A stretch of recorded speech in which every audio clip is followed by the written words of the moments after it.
যথার্থই তিনি আপসহীন নেত্রী হিসেবে আখ্যায়িত। মত পার্থক্য থাকবে, বেগম খালেদা জিয়া এবং তার রাজনীতির সঙ্গে আমারও পার্থক্য ছিল, আমাদের দলেরও পার্থক্য ছিল, সেটা কোনো অস্বাভাবিক ব্যাপার না। কিন্তু ক্ষতি হয়ে যায় যখন মতবিরোধগুলোকে আমরা সুসভ্যভাবে মীমাংসা করার বদলে এইটাকে আমরা ব্যক্তিগত বা দলীয় বা গোষ্ঠীগত স্বার্থ উদ্ধারের জন্য এবং জনগণের অধিকারকে হরণ করে যেন-তেন উপায়ে এই স্বার্থ রক্ষার জন্য চেষ্টা করি। গণঅভ্যুত্থানের পরবর্তী সময়টাতে বেগম খালেদা জিয়া ঠিক সেই জায়গাটিতে চলে গেছেন। তার বর্ণাঢ্য ৪৩ বছরের যে রাজনৈতিক জীবন, সেই জীবনে তিনি ছায়ার মতো থেকেছেন বাংলাদেশের সকল রাজনীতিবিদদের মাথার উপরে। আজকে তিনি চলে গেলেন। তারই চলে যাওয়া আসলে বাংলাদেশের রাজনীতিতে যেমন অপূরণীয় ক্ষতি হয়েছে, নিঃসন্দেহে রাজনীতিবিদ যারা তাকে কাছ থেকে দেখেছে তাদের জীবনেও সেটি এক ধরনের প্রভাব রেখে যাচ্ছে। সে বিষয়ে আপনার কথা জানতে চাই। আজ একটা শোকের দিন আমার জন্য, আমাদের পার্টির জন্য, বিশেষ করে বিএনপি দলের নেতা কর্মীদের জন্য, এবং আমি বলবো সারা দেশবাসীর জন্য। এটা আকস্মিক, খুব এটা কেউ বলবে না। অনেক দিন ধরেই তিনি গুরুতর অসুস্থ ছিলেন এবং খবর বের হচ্ছিল যে খুবই খারাপ অবস্থায়, যে কোনো সময় একটা খারাপ খবর আসতে পারে। কিন্তু অপ্রত্যাশিত না হলেও এটা খুবই বেদনাদায়ক।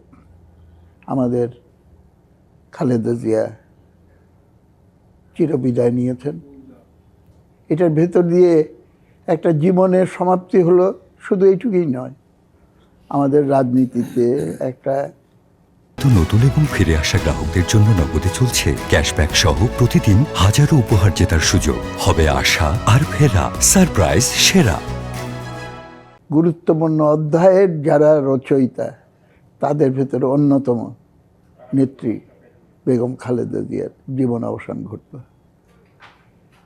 এবং এটা শুধু বেদনার বিষয় না, মানুষকে একটু চিন্তিতও করে তুলবে যে ওনার মৃত্যুর পর হয়তো অনেকে আশা করেছিল যে সামনে নির্বাচনের সময় উনি জীবিত থাকবেন এবং তাকে সামনে রেখে এই আদর্শরা তিনি যেই জন্য ফাইট করেছেন, লড়াই করেছেন, সেইটাকে আরও দৃঢ়মূল করা সম্ভব হবে। কারো মনে প্রশ্ন আসতে পারে যে ওনার মৃত্যুতে কি তার পথ শেষ হয়ে গেল? আমি মনে করি যে আমার আন্তরিক কামনা হবে বেগম খালেদা জিয়ার প্রতি দেশবাসী যদি শ্রদ্ধা জানাতে চায়, দলীয় নেতাকর্মীরা যদি শ্রদ্ধা জানাতে চায়, তাহলে সবচেয়ে বড় তারা শ্রদ্ধা নিবেদন করতে পারবে এইভাবেই যে আমাদের দেশে গণতন্ত্রের দৃঢ়মূল ভিত্তি যদি রচনা করতে সক্ষম হয়। এবং সেটা যার যার মতো করে চেষ্টা করতে হবে। গণতন্ত্র মানে বহু মত, বহু দল, বহু মত, সেই মত থাকবে, মত পার্থক্য থাকবে। বেগম খালেদা জিয়া এবং তার রাজনীতির সঙ্গে আমারও পার্থক্য ছিল, আমাদের দলেরও পার্থক্য ছিল, সেটা কোনো অস্বাভাবিক ব্যাপার না। কিন্তু ক্ষতি হয়ে যায় যখন মতবিরোধগুলোকে আমরা সুসভ্যভাবে মীমাংসা করার বদলে এইটাকে আমরা ব্যক্তিগত বা দলীয় বা গোষ্ঠীগত স্বার্থ উদ্ধারের জন্য এবং জনগণের অধিকারকে হরণ করে যেন-তেন উপায়ে এই স্বার্থ রক্ষার জন্য চেষ্টা করি। এবং যথার্থই তিনি আপসহীন নেত্রী হিসেবে আখ্যায়িত। এবং আমরা তো যারা তারও আগে থেকে আমরা রাজনীতি করি, আইয়ুব আমলে উনি যখন সেনাবাহিনীর বধূ হিসাবে থাকেন, এবং আমার ফুফাতো ভাই কর্নেল মাসুদ তার সিনিয়র অফিসার ছিলেন, জিয়াউর রহমানের সিনিয়র অফিসার তেজগাঁও। তো ওই ভাবির বাসায় যেতাম, ভাইয়ের বাসায় যেতাম, তখনও পাশেই জিয়াউর রহমানও থাকতেন। ওই সূত্রে একটু নাম টাম জানতাম।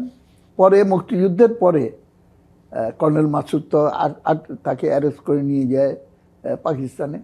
ভাবি একা ছিলেন, তার একটা বাচ্চা ছিল খুব। তাদের কাছে শুনতাম যে কীভাবে গৃহবন্দী অবস্থায় কীভাবে তিনি চলেছেন, কীভাবে অত্যাচারিত হয়েছেন।